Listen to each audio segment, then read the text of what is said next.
Bonjour à tous. Eh bien, aujourd'hui, je vous propose de découvrir Affinity Photo, qui est un logiciel très complet, pas trop cher, et de faire le tour de l'interface des menus, voir un petit peu le détail de l'organisation dans les menus. Rapidement, je vais essayer d'improviser sur une photo. Voilà. Là, je viens d'ouvrir un RAW, ici, et je vois qu'il y a un petit icône qui est allumé ici, qui s'appelle Develop Persona. Eh bien, Affinity a reconnu que c'était un RAW, et il a mis ici, à droite et à gauche, la configuration pour développer un RAW. C'est-à-dire, on se retrouve dans une configuration pour développer les RAW, ce qui permet ensuite de travailler sur le RAW avec les réglages. Quand on a fini, on clique sur le bouton développer et on bascule dans la configuration photo persona pour développer alors dans le détail, comme avec les outils de Photoshop, la photo avec des possibilités de sélection, de calque, etc., d'un travail très fin sur la photo. Alors, Affinity en fait est logique parce que on travaille d'abord pour développer le RAW et ensuite on affine ici sur le JPEG.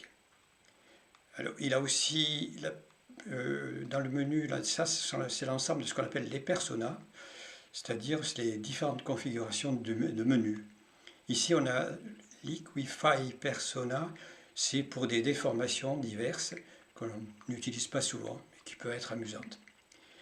Ici, on a Tone Mapping Persona. Ben, c'est du HDR, en fait, du HDR sur une seule photo. C'est pas du HDR sur une pile de photos avec une photo sombre, une photo claire, et puis la photo normale, et puis on fait la fusion, et puis ça fait un beau HDR. Là, c'est à partir d'une photo, on pourra la regarder. Et puis ensuite, ben, logiquement, ensuite, quand on a travaillé, c'est l'export. Persona, et on exporte. Donc je reviens ici, à gauche, vous avez des outils. Ça, c'est toujours comme ça. D'ailleurs, dans Photoshop aussi. Les outils sont à gauche. Il y a peu d'outils là, parce que je suis dans le RAW. Et les réglages par rapport à chaque outil, ici à droite. Alors ici, vous avez des onglets avec les réglages ici, exposition, point noir, point blanc, luminosité, le contraste de l'image, ici la clarté, etc. Et puis saturation, vibrance. Ensuite, il y a la balance des blancs, les tons foncés, les tons clairs, etc. Alors, ça, c'est les outils classiques qui s'appliquent, qui sont intéressants parce qu'ils travaillent vraiment en profondeur du RAW et ça va beaucoup plus loin dans les sombres ou dans les clairs. Voilà. Alors, ici, Affinity nous a rajouté un petit outil qui est le pinceau de superposition. Il faut l'entendre par superposition de sélection. Alors, vous voyez ici, j'ai une image qui est assez contrastée parce que le ciel est très clair, et c'est une sorte de contre-jour, et le premier plan est très sombre. Et ben, moi, quand je me retrouve comme ça, avec un RAW, avant de le passer en JPEG, je vais essayer de récupérer le plus possible sur les sombres, et je vais faire cette récupération en RAW. Donc, je prends l'outil ici, de superposition, je vais l'adapter, l'agrandir un peu, parce que là je suis à 500 pixels, il y a un petit curseur qui permet de travailler, là, voilà. Là, je vais avoir un outil et je vais peindre, en fait, de cette sélection-là. Voilà. Alors, on peut ici avoir la prise en compte des bords, pour pas déborder, vous voyez, là, ça me limite aux bords. Bien, si j'ai débordé, c'est pas très grave. En fait, je peux prendre ici la gomme de superposition, et je viens gommer ce que j'ai déjà fait. Voilà, j'enlève là, j'enlève le rosé ici. Voilà, voilà, voilà, et un petit peu ici. Et donc, j'ai plus qu'à jouer sur l'exposition ici, de la zone qui est sélectionnée. Et vous voyez, je relève bien, avec un peu en reprenant un peu le point noir et un peu de contraste. Voilà, je me retrouve avec un premier plan qui est tout à fait visible. Bien, ben maintenant je peux développer. Un petit clic sur développer et je bascule de développe persona à photo persona. Photo persona qui est le développement classique avec les outils de Photoshop. Voilà. Donc là je me retrouve ici avec des outils classiques. Alors bon, qu'est-ce que je pourrais améliorer là dans cette photo? Il y a deux choses. C'est le ciel pourrait être qui est intéressant là. Je pourrais le relever un peu et puis peut-être enlever ce poteau qui est un peu nul. Et ça, je ne pouvais pas le faire en haut. Donc là, je vais prendre un outil de sélection pour resélectionner le ciel. Et je clique, ben voilà, le ciel est sélectionné.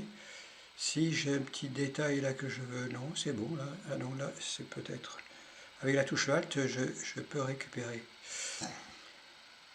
Voilà, donc maintenant que c'est sélectionné, je vais ici prendre à droite dans les réglages, sur l'onglet réglages, je vais régler ici luminosité et contraste.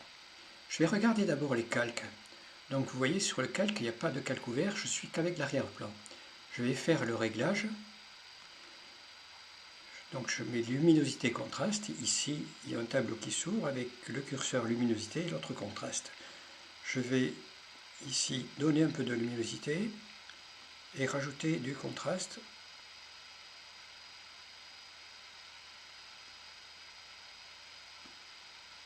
Ah.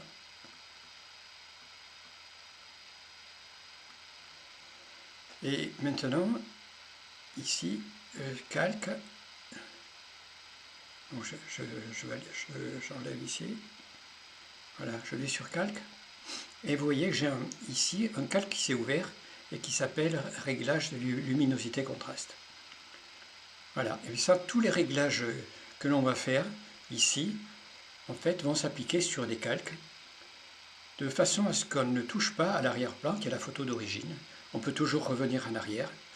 Voilà. Alors, c'est peut-être ce que je pourrais faire dans les réglages, là, c'est de retoucher la balance des blancs pour avoir un ciel plus bleu. Donc, qu'est-ce que je fais? Là, j'ai cliqué sur balance des blancs. Et vous voyez, on présente des pré-réglages, là, des réglages préparés. Je peux mettre plus bleu déjà. Ici, je peux même accentuer un peu. Voilà, ça change un peu qu'un ciel comme ça, vous voyez. Voilà. Sans exagérer trop quand même. Voilà. Donc, je peux refermer. Et voilà, là j'ai fait mon réglage du ciel. Hein, ça ressort un petit peu.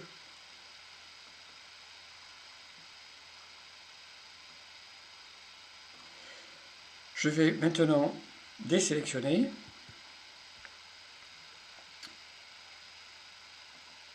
Il faut que je me mette sur l'arrière-plan. Peut-être sur l'arrière-plan. Ah oui, ça c'est la clarté. Voilà, là je joue un peu sur la clarté. Alors sur l'arrière-plan, maintenant je peux désélectionner tout. Voilà.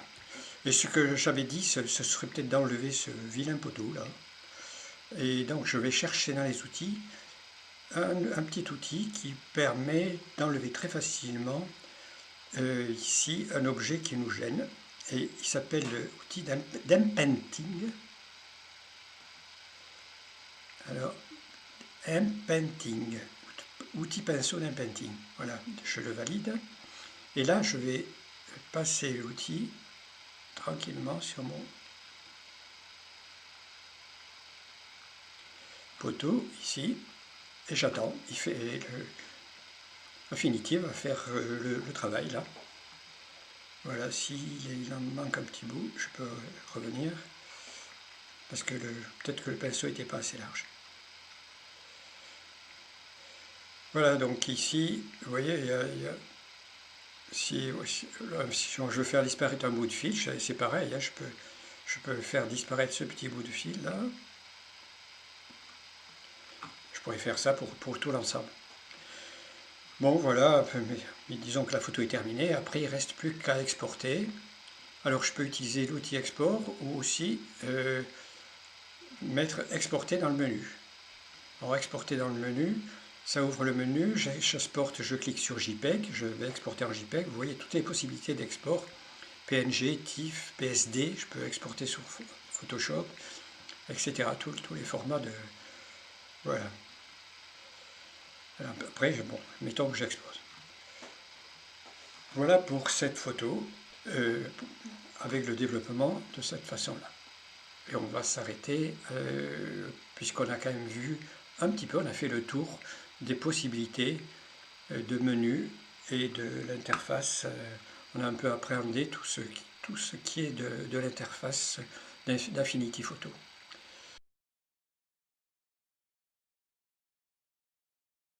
Voilà, alors là je vais prendre le même RAW, je le développe sans rien faire, et je vais appliquer le tone mapping. Donc,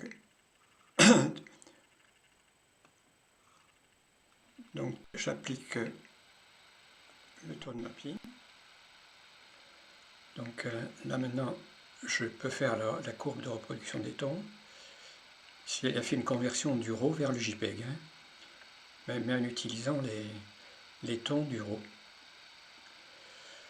Là, c'est un peu un travail d'automatisme, hein, tout se fait tout seul. Mais vous voyez que le résultat, il n'est pas loin du résultat que sans avoir rien fait, avec le tone mapping, j'obtiens pratiquement le même résultat. Alors je peux même jouer ici un peu sur le contraste local et rajouter un peu de contraste local. Voilà, c'était juste pour montrer une variante d'un développement classique avec tous les curseurs en passant du RAW vers le JPEG.